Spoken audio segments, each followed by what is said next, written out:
Meus amados irmãos, eu vos saúdo com a doce e gloriosa paz do Senhor. Louvamos ao nosso Deus pela sua grandeza e bondade, pelo seu cuidado para conosco.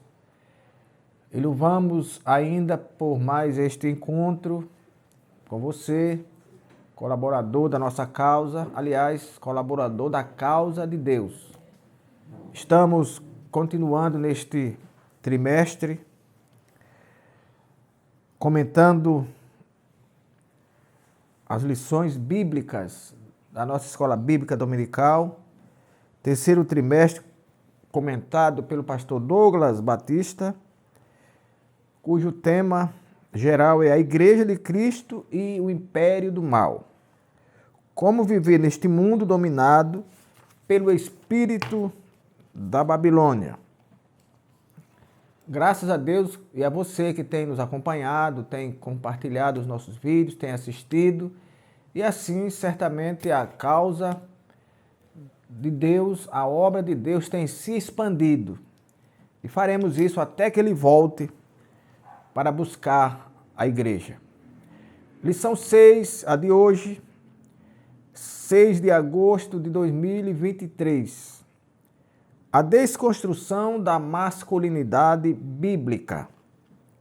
Texto áureo.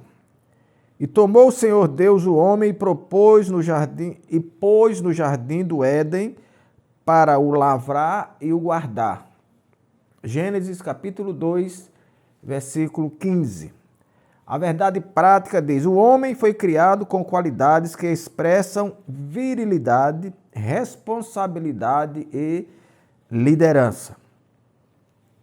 Se você quiser seguir conosco, acompanhando na sua Bíblia, que possivelmente você possua, pois é a bússola que nos ensina o caminho que vai para o céu, você pode abri-la no livro de Ruth, capítulo 4, versículos 7 a 12, que passo a ler. Havia, pois, já de muito tempo este costume em Israel, quanto à remissão e contrato, para confirmar todo o negócio, que o homem descalçava o sapato e o dava ao seu próximo. E isto era por testemunho em Israel.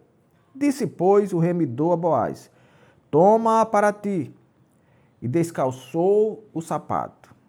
Então Boaz disse aos anciãos e a todo o povo: sois hoje testemunhas de que tomei tudo quanto foi de Elimeleque, e de Quilion, e de Malom, e da mão de Noemi, e de que também tomo por mulher a Ruth, a moabita, que foi mulher de Malom, para suscitar o nome do falecido sobre sua herdade, para que o nome do falecido não seja desarraigado dentre seus irmãos e da porta do seu lugar. Disto sois hoje testemunhas. E todo o povo que estava na porta e os anciãos disseram: somos testemunhas. O Senhor faça a esta mulher que entra na sua casa como a Raquel e como a Leia, que ambas edificaram a casa de Israel. E ate já valorosamente em Efrata, e faze-te nome afamado em Belém. E seja a tua casa como a casa de Pérez, que Tamar teve de Judá, da semente que o Senhor te der desta moça. Glória ao Senhor. Louvamos a Deus por mais esta lição, apresentada com três motivos, três objetivos. Mostrar que a masculinidade bíblica provém da criação divina e que suas características passam pela provisão e proteção da família. O 2, destacar que a erosão da masculinidade tem a ver com a apologia à homossexualidade e com a negligência da responsabilidade masculina. E 3, enfatizar a imagem de Boaz como símbolo de uma masculinidade bíblica e equilibrada. Creio estar nesse momento falando a colegas, pastores, superintendentes de escola bíblica dominical nos mais longínquos rincões deste país e, por que não dizer, do mundo também, e para os nossos amados e abnegados professores da mesma escola. Glória a Deus. Meus amados irmãos, o conceito progressista de ruptura dos padrões bíblicos atua na manutenção da masculinidade. Nós não estamos falando aqui de algo enviesado. Nós estamos falando da masculinidade bíblica. Aqui não há nenhum viés ideológico. Não há. Nós estamos tratando única e exclusivamente daquilo que nos diz a Bíblia Sagrada. E dela, e apenas dela, falaremos. Seremos muito restritos à Bíblia, como também é o comentarista da lição. Então, quando nós falamos de masculinidade, nós estamos falando de qualidades do homem. Nós estamos falando daquilo que foi criado por Deus, à sua imagem e à sua semelhança. E não de alguns que se degeneram e perdem totalmente a virilidade, perdem as qualidades masculinas e se enveredam por caminhos tortuosos, desagradáveis e que entristecem a figura do Criador. Porque nada mais é tão desimportante, tão negligente do que a criatura que voltasse contra o seu Criador. E agora fazendo tudo da forma contrária ao projeto original que foi o nosso Deus. A masculinidade bíblica. A criação divina do ser humano. Então, a masculinidade bíblica, é algo de Deus. Deus criou o homem e a mulher com sexo, macho e fêmea, homem e mulher. A Bíblia não fala do gênero, que coisa que veio depois. E esse gênero agora é o que é aproveitado para destoar, para descaracterizar, para desconstruir a figura masculina, assim como foi criada por Deus. Porque Deus nunca fez nada sem objetivo.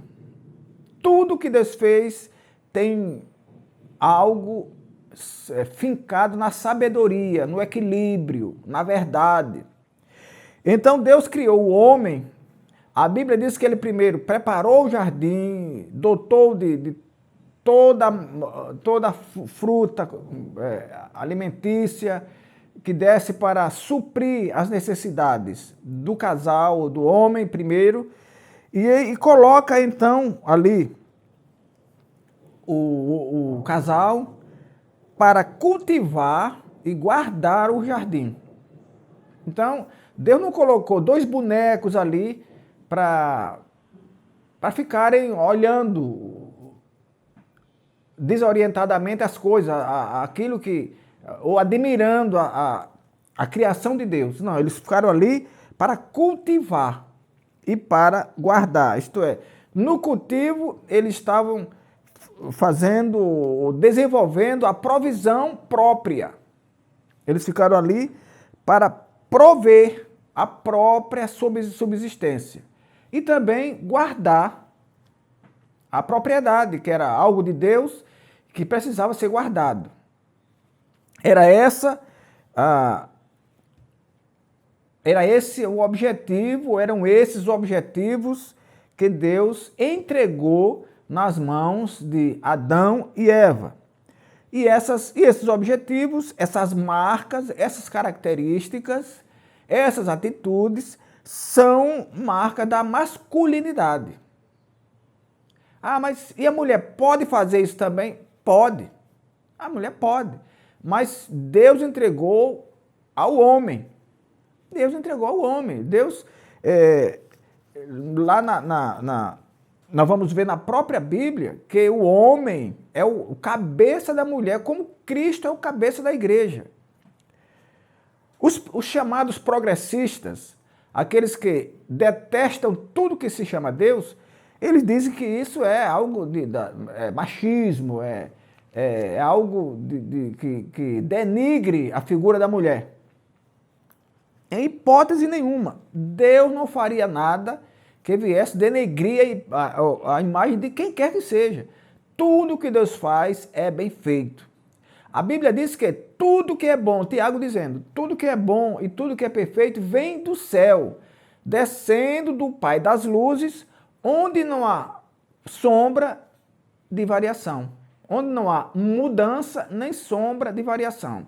Então, ninguém pode, em sã consciência, achar que Deus faz alguma coisa para denegrir, para deturpar a imagem de quem quer que seja. Deus é Deus, Deus é o dono de todas as coisas, Ele é poderoso. Ele é o Deus que detém todo o poder nos céus e na terra. É Ele a própria sabedoria. Paulo ratifica que cabe ao homem proteger sua esposa e família, bem como prover-lhe uma vida digna. Alguém já diz que o homem, ao postar-se ao lado da mulher, deve fazê-lo do lado direito, porque é esse lado que possibilitará uma defesa mais rápida da mulher. Então, o homem também é provido dessa característica de defensor da mulher. A mulher, nos dias de hoje, na chamada desconstrução das coisas de Deus, desconstruir nada mais é do que destruir, desfazer. Então, há essas pessoas que dormem e acordam tentando destruir as coisas de Deus. Então, essas pessoas acham que a mulher não precisa de ajuda, de proteção, porque ela é igual. Só que quando reclama do salário, que também eu não estou dizendo que ela deva ganhar menos, mas só quando a missão é pesada, geralmente quem vai é o homem, porque este é dotado por Deus, por natureza, de que ele tem mais força e de que ele é viril. Então isso faz parte da masculinidade do homem. Glória a Deus. E a Bíblia diz ainda que o homem deve amar a sua esposa com toda a sua força mesmo. Sob pena, olha o que a Bíblia diz, sob pena das orações serem impedidas. Está escrito em 1 Pedro capítulo 3, versículo 7. O homem que não cuida da sua esposa, o homem que não ama a sua esposa, o homem que não protege a sua esposa, as suas orações não serão ouvidas por Deus, porque ele está em pecado. A Bíblia diz que quem tem que fazer alguma coisa, quem pode fazer alguma coisa e não faz, comete pecado. Então o homem vive para proteger, para amar a mulher, e assim não fazendo, ele está cometendo pecado, e estando cometendo pecado, a Bíblia diz que as suas orações não chegam ao trono da graça, serão impedidas. O movimento feminista de viés neomarxista considera esse modelo como um sistema machista, opressor para com a mulher. Ao contrário dessa falácia, o apóstolo Paulo revela que o homem deve liderar sua casa do mesmo modo que Cristo lidera a igreja. Cristo não lidera a igreja no solavanco, no desprezo, na humilhação. Cristo lidera a igreja com amor, protegendo das intempéries do inferno. Cristo lidera a igreja com cuidado. Cristo lidera a igreja com doutrina, com ensino. Da mesma forma, o marido deve liderar a sua casa, a sua esposa, a sua família, com decência, com doutrina, com cuidado, protegendo, ensinando. Glória a Deus. É assim, não é humilhando. Não é assim. Não é assim que Deus... Se Paulo diz que o homem deve proteger a mulher como Cristo protege a igreja, então essa é a melhor forma de que a mulher seja protegida e que o casamento seja uma bênção. Nesse sentido, no exercício da liderança, o homem deve evidenciar virtudes tais como fortaleza. Quando ele fala de fortaleza, em Juízes capítulo 6, versículo 14, ele está falando de Gideão, que é aquele homem, juiz, que venceu com 300 homens um grande exército de midianitas. Deve também liderar com sabedoria, conforme segundo Crônicas, capítulo 1, versículo 10, está falando de Salomão, que é como a Bíblia diz, não pediu a morte dos inimigos, não pediu poder para governar, mas pediu sabedoria para saber entrar e sair no meio do povo. Então Deus disse, já que você não pediu a morte dos seus inimigos e nem pediu poder, eu vou dar poder e vou dar sabedoria para que você possa governar esse povo. Deve liderar também com coragem. Segundo Neemias capítulo 6, versículo 11. Isso fala de Neemias, o homem que restaurou os muros de Jerusalém. E só lendo lá o livro dele é que nós vamos ver como ele foi corajoso, como ele liderou um povo correndo risco contra os inimigos. E não eram inimigos de longe, não, eram inimigos dali mesmo. Eram pessoas de Judá. Mas ele liderou, Deus abençoou e ele reconstruiu os muros em 52 dias. Ele não parou. A Bíblia diz que ele colocou guardas continuamente na construção, ou na reforma. Enquanto uns trabalhavam, outros empunhavam a arma. E em determinados trechos, eles trabalhavam com a mão e seguravam a arma com a outra para que pudessem terminar os muros e assim cumprir aquilo que Deus havia colocado no coração dele. Deve liderar também com amor e respeito. Segundo João capítulo 15, versículos 12 e 13, e aí é o nosso Senhor Jesus Cristo que nos ama, que nos respeita, que nos fortalece e nos anima a seguirmos essa caminhada, apesar dos percalços, sabendo que chegaremos ao céu. A erosão da masculinidade. Apologia à homossexualidade. Erosão significa corrosão, significa desgaste. Então, a apologia à homossexualidade, ela tem a ver com essa corrosão, com essa erosão, com esse desgaste. Ele quer desgastar a figura do homem, as suas virtudes divinas, para que possa ensinar e para que possa fazer com que a homossexualidade tenha algum valor para a sociedade. E nesses tempos de hoje, eles estão usando a ideologia de gênero. Ideologia de gênero para chegar a esse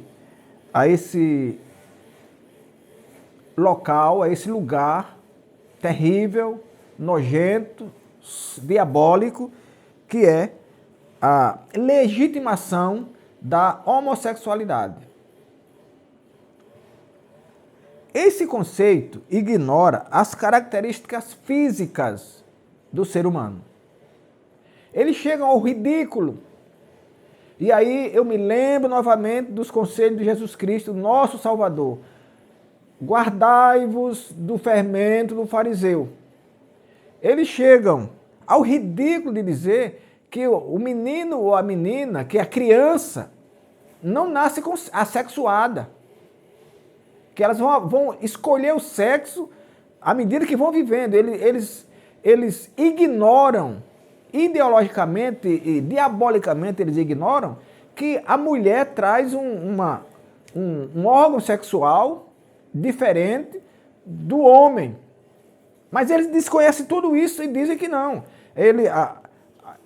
A ideologia de gênero é quem vai, essa coisa nojenta, é quem vai fazer com que a criança decida durante os seus dias, durante a sua vida, qual o sexo que ela deve seguir.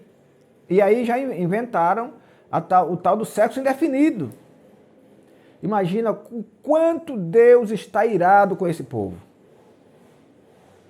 Deus criou o homem e mulher, Deus criou macho e fêmea, não existe terceiro sexo, não existe sexo indefinido. A criança nasce homem e a menina nasce mulher. Ninguém pode mudar isso. Apesar da falácia, das mentiras, ninguém pode mudar isso. Glória a Deus. Ensina que a identidade de gênero e a orientação sexual independem da anatomia do corpo. Meus amados, o Deus já fez o homem e a mulher em uma anatomia tal que eles se completam. Deus já fez isso. A completude do homem e da mulher já veio criada por Deus. E a Bíblia ainda diz, Paulo diz que a vontade da mulher é do homem. Porque o homem, a mulher não é dona da sua própria vontade, mas sim o homem. E assim o contrário também. O homem não detém a própria vontade, mas sim a mulher sobre o seu corpo. Então, porque Deus já criou o homem e a mulher com essa possibilidade de completude sem nem nada mais precisar. Deus já fez tudo direitinho, nada mais a completar. E de tudo isso decorre uma crise de comportamento masculino no tempo presente. A masculinidade está sendo desprezada, as pessoas, os masculinos mesmo, estão desprezando por conta de terem enveredado por essas mentiras que foram forjadas lá no inferno e que têm invadido as mentes de muitas pessoas que não conhecem a Deus. E assim, a responsabilidade é negligenciada por eles. Porque o sexo, a maneira de ser homem e de ser mulher são relativizadas. A história de que o sexo, a pretensão sexual é conhecida no decorrer da caminhada, isso é a relativização do inferno. Relativização do inferno. A identidade masculina, que deveria estar associada à virilidade, à capacidade de proteger e de prover a família, é substituída por indivíduos de duplo ânimo. De duplo ânimo. São inimigos, são pessoas que não assumem completamente nem a masculinidade, nem a feminilidade. Nem a masculinidade, nem a feminilidade. São pessoas que vivem pairando no espaço, não sabem o que querem. Desconhecem tudo o que é. Desconhecem ideologicamente, maldosamente. Tudo que é da criação de Deus, tudo que foi feito por Deus, e aí vivem no mundo, cumprindo os seus próprios deleites. E aí esse tipo de gente, eles são autoritários, são arrogantes, é uma minoria barulhenta que quer impor. Alguém já disse que esse tipo de gente é uma minoria desesperada, querendo impor seus próprios valores aos outros. Valores ou desvalores. Eles são minoria, mas fazem tanto barulho de forma que eles querem que as pessoas se sujeitem aos seus caprichos, aos seus desejos e aos seus valores pervertidos de sociedade. A crise de liderança é patente. E isso não é coisa nova, não. Lá em profeta Ezequiel, a Bíblia já fala, Deus dizendo que estava procurando alguém na brecha, isto é, alguém para liderar, alguém para trabalhar, mas não encontrou. Porque são pessoas que não assumem corajosamente, abertamente. São pessoas que vivem escondidas, atrás de sombras, atrás de trevas. E aí, ninguém sabe o que é que ela quer da vida. Se assume uma coisa ou se assume outra. São pessoas que amornam o seu modo de viver, e a Bíblia diz que os mornos serão vomitados. Se não se arrependerem, esses mornos serão vomitados, porque Deus não quer. Jesus diz, ou quente ou frio, o morno eu vomito. Deus ainda procura homens na atualidade. 1 Reis, capítulo 2, versículo 2, a Bíblia diz, ser homem, não é ser violento, não, ser homem é assumir a masculinidade bíblica. Não tergiversar quanto a essa assunção da masculinidade bíblica. Glória a Deus.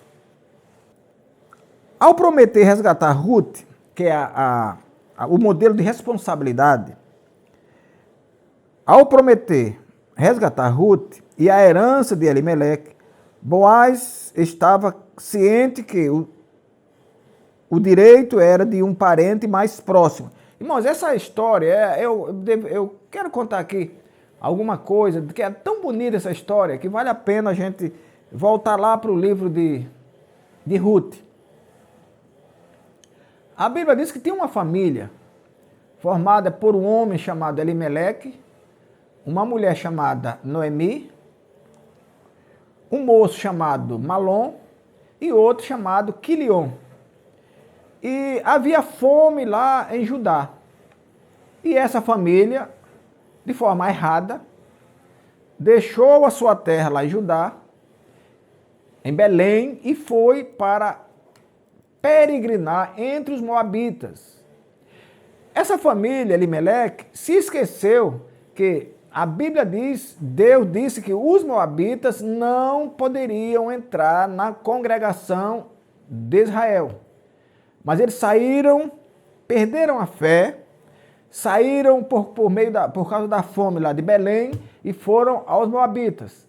Lá a Bíblia diz que casaram Malom, casou o Quilion, Malom casou com Ruth e Quilion casou com Orfa. E ficaram então Elimeleque, Noemi, Malom, Quilion, Orfa e Ruth. Não demorou pouco, morre Elimeleque. Depois morrem Malom e Quilion, os filhos de Noemi. E ela então fica ali sozinha, sem o marido, sem os dois filhos e com duas noras moabitas. Irmãos, imagine o que é voltar agora para Belém, levando alguém que não era da linhagem. No caso de Orfa e Ruth. Mas Orfa renunciou o direito de voltar.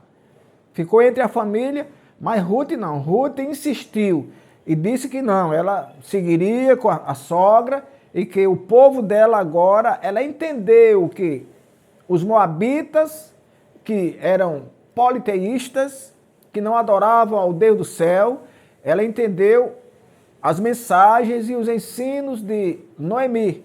Então ela volta com Noemi para Belém. Mas a Bíblia diz que elas voltaram tão empobrecidas que Noemi, ao chegar em Belém, que foi chamada de Noemi, disse, não, não me chame de Noemi, não, chamai-me de Mara, porquanto eu estou tão angustiada, estou tão pobre, porque num período de cerca de 10 anos, ela volta a seu marido, volta a seus filhos e volta sem saúde, sem riqueza alguma e trazendo uma nora moabita, que não era permitido. E aí, então ela, a jovem Ruth, muito trabalhadeira, muito abençoada, ensinada já, esquecida do politeísmo moabita, a Bíblia diz que ela foi trabalhar, rabiscar nos campos de Boaz. Boaz era um parente de Elimeleque. E quando Elimeleque soube, ou quando Boaz soube que aquela moça era viúva, nora do falecido Elimeleque e de Noemi, a Bíblia diz que ele tratou com brandura. E quando soube que ela estava ali trabalhando para sobreviver, para a sobrevivência dela e da sogra, que já era idosa, com mais brandura ainda ele tratou. De forma que essa recepção amorosa e protetora de Boaz culminou que ele agora tornou-se um protetor da família.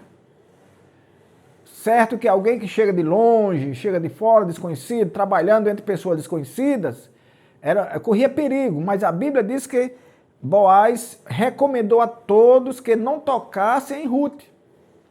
E ela continuou trabalhando, de maneira que a Noemi, com Elimeleque, tinham vendido um terreno lá antes de sair, e esse Boaz, amorosamente, remiu aquela terra, recebeu de volta, porque assim permitia a lei, os costumes da época, ele recebeu de volta, casou com Ruth, e a Bíblia diz que tiveram um filho chamado Obed. E desse filho Obed é que nasce a raiz de Davi, de onde nasceu o nosso Senhor Jesus Cristo. A Bíblia diz que quando as amigas de Noemi souberam que a nora dela havia tido um filho, elas foram visitar, não a Ruth, mas foram visitar a Noemi e disseram, olha, esse filho que a sua nora teve vai servir para a recriação da sua saúde e para a conservação da sua velhice. Imagine como Deus vira as coisas para o bem.